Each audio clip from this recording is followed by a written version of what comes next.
آپ چونکہ ایک فکری پس منظر مختلف رکھتے تھے، اس کے بعد غامدی صاحب کے ساتھ آپ کا تعلق ہوا، اس کی طرف آپ آئے، تو علمی اور تحقیقی بنیاد پر آپ کن معاملات میں استاد صاحب سے جو فکری اور شعوری طور پر مختلف سوچ اور مختلف اپنی رائے رکھتے ہیں، کوئی ایک دو پوائنٹس اگر بتا دیں؟ دیکھیے، میں نے تو چونکہ پورا کا پورا جو منہاج تھا اس سے فراہی منہاج کا سفر طے کیا ہے، تو اصولوں کی حد تک تو میں اسی نتیجے پر پہنچا ہوں کہ یہ جو منہاج ہے یہ درست استدلال پہ کھڑا ہوا ہے اپنے انسانی فہم کی حد تک.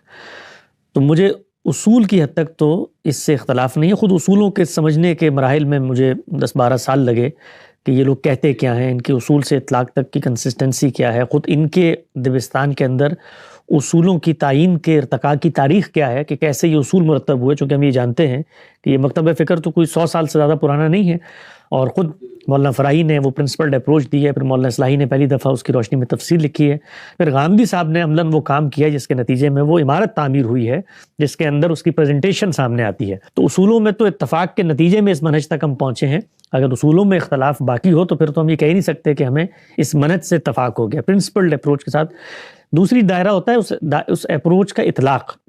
تو اس اطلاق میں روزمرہ مسائل پیش آتے ہیں، روزمرہ اختلافات ہوتے ہیں اور وہ سلجھتے چلے جاتے ہیں. وہ کوئی اس نوعیت کے اختلافات نہیں ہوتے کہ آپ اس کی بنیاد پر یہ کہیں کہ جی غامدی صاحب کی آراء سے ہمیں اختلاف ہے. میں نے گزشتہ دنوں ایک چھوٹا سا مضمون بھی لکھا تھا، اس کی آڈیو بھی لوگ چاہیں تو ڈسکرپشن میں دیکھ لیں بعد میں، کہ غامدی صاحب سے ہمارا اختلاف. تو میں نے اس میں واضح کیا تھا کہ بھئی ہم متوسط درجے کے طلبہ ہوتے ہیں، ہم تو امام ابو حنیفہ اور روایتی فکر سے بھی اختلاف کی پوزیشن میں نہیں تھے. ہمیں اضطرابات پیدا ہوتے ہیں، وہاں پر اضطراب پیدا ہوا تو غامدی صاحب جیسے بڑے صاحبان علم نے ہاتھ پکڑا اور اپنے اصولوں کی روشنی میں اس اضطراب کو حل کر دیا. یہاں اضطراب پیدا ہوگا تو انہی کی خدمت میں جائیں گے اور ان سے پوچھیں گے کہ بھئی یہ چیز سمجھ میں نہیں آ رہی ہے. بڑے صاحبان علم کے پاس جائیں گے کہ جی آپ کا اس بارے میں کیا نقطہ نظر ہے.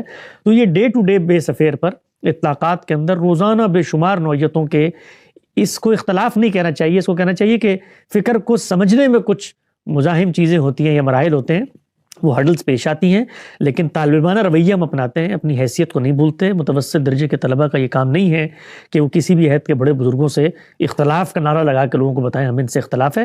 ہماری کم علمی کی وجہ سے بسا اوقات غامدی صاحب کی بہت ساری باتیں ہمیں سمجھ میں نہیں آتی. جب نہیں آتی تو ہم ان سے پوچھتے ہیں، غور و فکر کرتے ہیں.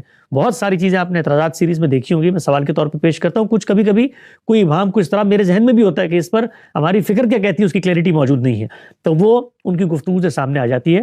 تو یہی سفر ہے، یہ روز جاری ہے. صبح اٹھتے ہیں تو اسی نیت سے اٹھتے ہیں کہ خود غامدی صاحب نے جو اطلاقات کیے ہیں اس کا کریٹیکل انالیسس کریں. اس کے نتیجے میں بہت ساری جگہوں پر ہم جیسے متوسط درجے کے کمزور طلبہ بھی فکر میں کچھ نہ کچھ کنٹریبیوٹ کر دیتے ہیں. مثال کے طور پہ ہم نے حدیث پہ کام کیا. اب حدیث پہ کام کرنے کے نتیجے میں بہت ساری ایسی چیزیں سامنے آئیں جس سے خود غامدی صاحب کی جو پرنسپلڈ اپروچ کے اطلاقات تھے وہ مزید واضح ہو گئے. یہ اس کے موقع کا بیان نہیں، جیسے صحابہ کا اقدام ہے اس کو کیسے ذخیرہ روایت دیکھتا ہے، خود نزول مسیح کی روایات ہیں اس میں اصل روایات کیا ہیں.